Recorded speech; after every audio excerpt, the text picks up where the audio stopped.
Ladies and gentlemen, thank you for watching and welcome to the English Bình Phước radio, television station and newspaper. And following are the headlines as usual. Social housing is a dream for many workers. Bình Phước speeding up the granting of planting area code for durians. Dong Xoài City launched its Youth Month. National Assembly Standing Committee carry out foreign affairs work for 2023. Outline on culture, a task of the nation's cultural development. Vietnam and U.S. strengthening cooperation in mine clearance. And now other detail. The Bình Phước Provincial People Committee had issued a plan that tries to implement 18 social housing projects for workers by 2030. The house will be built on an area of about 173 hectares and be able to accommodate some 133,000 workers.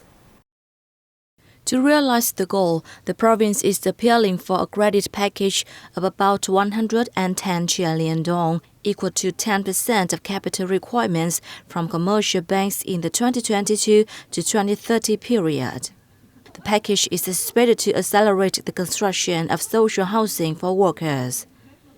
Eligible workers include those not having a house, those residing in locations where social housing projects are being carried out, and those with incomes not subject to personal income tax as appraised by relevant authorities. Due to such requirements, purchasing a social home will not be straightforward. The limited land fund also poses a headache for the locality to address the high demand for social housing, especially among low-income workers. The Bình Phước Provincial People Committee had issued an official letter directing the Department of Agriculture and Rural Development and People Committee at the grassroots level to accelerate the granting of planting area codes for durians. The planting area for durians in the province has expanded significantly in recent years, and it plans to develop around 8,000 to 10,000 hectares of durians using high-tech agriculture and boosting supply chains for exports.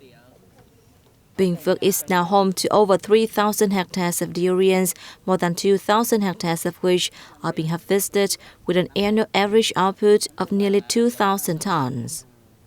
One positive side for the fruit is that China has recently granted durian growing area codes to 4 cooperatives in Bu Gia Mập, Phú Riềng, and Hớn Quản districts and Phước Long town, as well as one company in Bu Đăng district. 11 units are finalizing documents to register for the issuance of planting area codes. Given the increasing demand for durians around the province, the issuance of planting area codes is significant in tracing origin. It also helps with stabilizing and increasing the economic value of local fruit in domestic and foreign markets. Dong Xoài City in Bình Phước Province recently launched Youth Month 2023 with the theme Dong Xoài Youth Pioneering on Digital Transformation. The Dong Xoài City Youth Union will establish digital transformation youth teams and youth clubs on medical activities, environmental protection, traffic coordination, and social welfare. On this occasion, Secretary of the city's party committee Ha Anh-dung presented the youth union with 50 million dong in cash to hold Youth Month activities. Sponsors also presented 10 solar light bulbs worth 16 million dong for road lighting projects. After the launch ceremony, participants joined hands to clean up the city.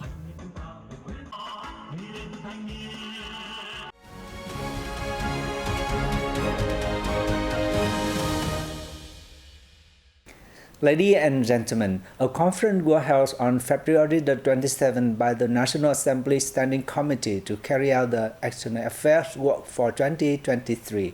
National Assembly Chairman Vương Đình Huệ attended the event. Speaking at the event, National Assembly Permanent Vice Chairman Trần highlighted the need to continue strengthening cohesion and coordination with party, state, and people-to-people diplomacy.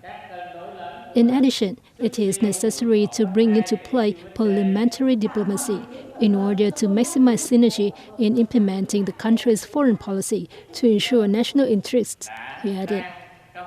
Mẫn proposed attaching importance to economic diplomacy for development, putting the people and businesses at the center, and stepping up socio-economic recovery. The legislative body should promote relations with other parliaments in a more intensive, substantive, and effective manner, intensify multilateral parliamentary diplomacy, and enhance the role of the National Assembly in multilateral cooperation mechanisms and regional and international organizations, the National Assembly Deputy Chairman noted. More attention should be paid to the training of personnel working in the diplomacy and foreign affairs sectors, he stressed. On the occasions of Vietnamese Doctor Day, February the 27th, National Assembly Chairman Vương Đình Huệ pays a working visit to the Hanoi-based 1-year-old military central hospital. Talking with the hospital's leaders and staff, Chairman Huệ affirms that the medical profession is a particular noble profession, which is always honored by the party, state, and people. Highlighting their efforts in overcoming difficulties, especially during the COVID-19 epidemic. Huệ praised the hospital's achievements in protecting, caring, and improving the health of graduates, people, and armed forces over the past time. The top legislator suggested that in the coming time, hospital leaders should focus on realizing the guidelines and policies of the party and related laws, especially the law on medical examination and treatment amended, recently passed by the National Assembly. On this occasion, the National Assembly chairman sent congratulations to more than 500,000 Vietnamese doctors and medical staff across the country, wishing them to constantly strive to achieve greater and more comprehensive achievements.